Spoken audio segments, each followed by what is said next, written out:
అంబేద్కర్ కోనసీమ జిల్లా అమలాపురంలోని fruit juice షాపుల్లో ఆహార భద్రత, తూనికలు, కొలతల శాఖ అధికారులు తనిఖీలు నిర్వహించారు. ప్రజల ఆరోగ్యాన్ని దృష్టిలో పెట్టుకుని చేపట్టిన ఈ తనిఖీల్లో పాడైపోయిన పండ్లు, గడువు తీరిన ఫ్రూట్ జ్యూస్ బాటిళ్లు, నాణ్యత లేని పదార్థాలు స్వాధీనం చేసుకున్నారు.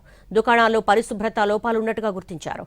పలువురు వ్యాపారులు హెచ్చరికలు జారీ చేశారు. వినియోగదారులకు పరిశుభ్రమైన ఆహారం అందించాలని, నిబంధనలు పాటించకపోతే కఠిన చర్యలు తీసుకుంటామని స్పష్టం చేశారు. పండ్లు త్వరగా మగ్గేందుకు ప్రమాదకర రసాయనాలు వినియోగిస్తున్నారన్న అనుమానంతో ప్రత్యేకంగా పరిశీలన చేపట్టినట్టుగా అధికారులు తెలిపారు.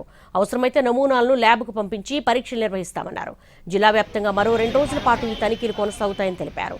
నాసిరకం ఆహార పదార్థాల విక్రయాలపై కఠిన చర్యలు తప్పవని అధికారులు హెచ్చరించారు.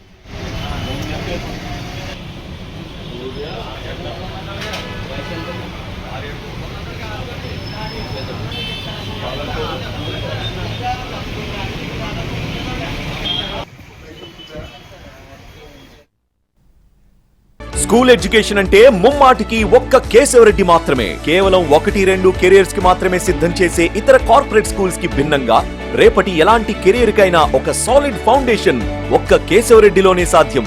మరోవైపు spoken English, communicative skills, personality development, co and extra curricular activities తో కంప్లీట్ ఆల్ రౌండ్ డెవలప్మెంట్. అందుకే కేశవరెడ్డి మాత్రమే అవుతుంది the king of right schooling.